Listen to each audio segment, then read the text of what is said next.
નમસ્કાર દર્શક મિત્રો, હું ડોક્ટર કૌશલ પટેલ, આર્થ્રોસ્કોપી સર્જન રાજકોટથી આપણા પેશન્ટ અવેરનેસ સિરીઝમાં બધાનું સ્વાગત કરું છું. આજના આપણા આ વિડીયોમાં આપણે રિકરન્ટ શોલ્ડર ડિસ્લોકેશન એટલે કે જો ખભાનો ગોળો વારંવાર ઉતરી જતો હોય તો તે વારંવાર ઉતરી જતો અટકાવવા માટે જે બેન્કાટ રિપેર તરીકે ઓળખાતી સર્જરી કરવામાં આવે છે તેના વિશે આપણે આજે વાત કરવાના છીએ. તો જે દર્દીઓને રિકરન્ટ શોલ્ડર ડિસ્લોકેશનની તકલીફ હોય એટલે કે ગોળો વારંવાર ઉતરી જતો હોય અને તેમણે કોઈ આર્થ્રોસ્કોપી સર્જન અથવા તો શોલ્ડર સર્જનને બતાવેલું હોય અને ડોક્ટરે જો તેમને બેન્કાટ રિપેર તરીકે ઓળખાતી સર્જરી કરવાની સલાહ આપેલી હોય તો તેવા દર્દીઓ માટે આપણો આજનો આ વિડીયો અંત સુધી જોવો ખૂબ જ ઉપયોગી બની રહેશે, કારણ કે આપણે આ બેન્કાટ રિપેર વિશે આજે સંપૂર્ણ માહિતી મેળવવાના છીએ. હવે રિકરન્ટ શોલ્ડર ડિસ્લોકેશન એટલે ખભાનો ગોળો વાટકીમાંથી વારંવાર ઉતરી જવો, જે કોઈ ઈજાના લીધે, રમતગમત દરમિયાન અથવા તો વાહન અકસ્માતના લીધે થતો હોય છે.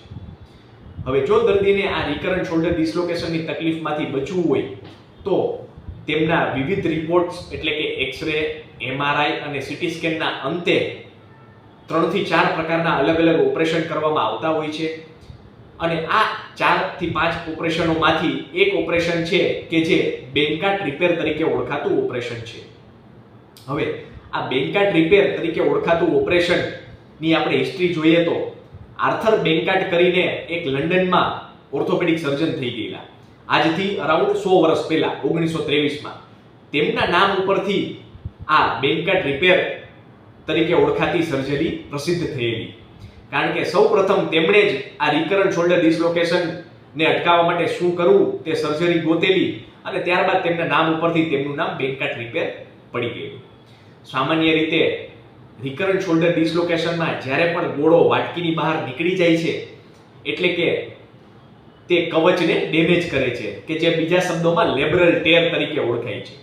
એટલે કે જે પણ દર્દીઓએ જો રિકરન્ટ શોલ્ડર ડિસ્લોકેશનની તકલીફ પછી એમઆરઆઈ નો રિપોર્ટ કરાવ્યો હોય તો એમઆરઆઈના રિપોર્ટ્સમાં આવે છે કે લેબરલ ટેર કઈ જગ્યાએ થયેલું છે. ઘણા દર્દીઓમાં તે 12 o'clock to 6 o'clock થતું હોય છે, ઘણામાં 2 to 5 o'clock થતું હોય છે, ઘણામાં 3 to 7 o'clock થતું હોય છે. એટલે કે લેબરલ ટેરની અલગ અલગ જગ્યાની પોઝિશન ઉપરથી તે કઈ જગ્યાએ થયેલું છે તેનું પ્રી ઓપરેટિવ એટલે કે ઓપરેશન પહેલા જ એમઆરઆઈમાં નિદાન કરવામાં આવે છે. હવે બેન્કાટ રિપેરમાં આ લેબ્રમને રિપેર કરવામાં આવે છે અને તે રિપેર કરવાનું એક દૂરબીનની મદદ વડે કરવામાં આવે છે. એટલે કે તે આર્થ્રોસ્કોપિક બેન્કાટ રિપેર તરીકે ઓળખાય છે. સામાન્ય રીતે આ આર્થ્રોસ્કોપિક બેન્કાટ રિપેર સર્જરી દૂરબીનથી કરવામાં આવે છે, એટલે કે આર્થ્રોસ્કોપીથી કરાય છે. તેમાં કોઈ પણ પ્રકારની વાઢકાપ, ચીરફાડ, ચેકો, લોહીનો બગાડ કરવામાં આવતો હોતો નથી. દર્દીને હોસ્પિટલમાં 1 દિવસનું રોકાણ થાય છે. તેમજ દૂરબીનની મદદથી 3 થી 4 જગ્યાએ નાના નાના હોલ કરી જે જગ્યા પર લેબ્રમ તૂટેલું હોય તે જગ્યાએ 1 થી અથવા તો 2 mm ના નાના નાના એન્કર કે જે બીજા શબ્દોમાં દોરા સાથે જોડાયેલા સ્ક્રૂ તરીકે ઓળખાય છે તેને નાખવામાં આવે છે અને આ બધા એન્કરની મદદથી જે લેબ્રમ તૂટી ગયેલું હોય તેને પાછું તેની મૂળભૂત જગ્યાએ એટલે કે વાટકી ઉપર પાછું ચોંટાડી દેવામાં આવતું હોય છે.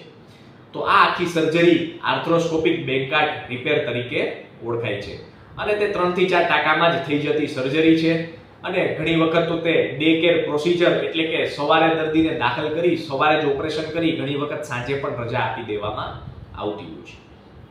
તો જે પણ દર્દીઓને આ પ્રકારે વારંવાર ગોળો ઉતરી જતો હોય અને ખાલી લેબ્રમમાં જ એટલે કે સોફ્ટ ટિશ્યુમાં જ ઇન્જરી થયેલી હોય, બીજો કોઈ પણ હાડકાનો ઘસારો થયેલો ના હોય અથવા તો કોઈ હાડકાની કણી પણ છૂટી પડેલી ના હોય તો આવા દર્દીઓમાં આ આર્થ્રોસ્કોપિક બેન્કાટ રિપેર તરીકે ઓળખાતી સર્જરી જો કરવામાં આવે તો તેમનો વારંવાર ગોળો પાછો ઉતરતો અટકાવી શકાય છે. તો જે પણ દર્દીઓને આ રીતે વારંવાર શોલ્ડર ડિસ્લોકેશનની તકલીફ હોય અને જો તેમને ડોક્ટરે સલાહ આપેલી હોય ઓપરેશનની તો તે નીચેના આપણા કમેન્ટ બોક્સમાં તેમના રિપોર્ટ્સ મોકલી યોગ્ય માર્ગદર્શન મેળવી શકે છે. આભાર.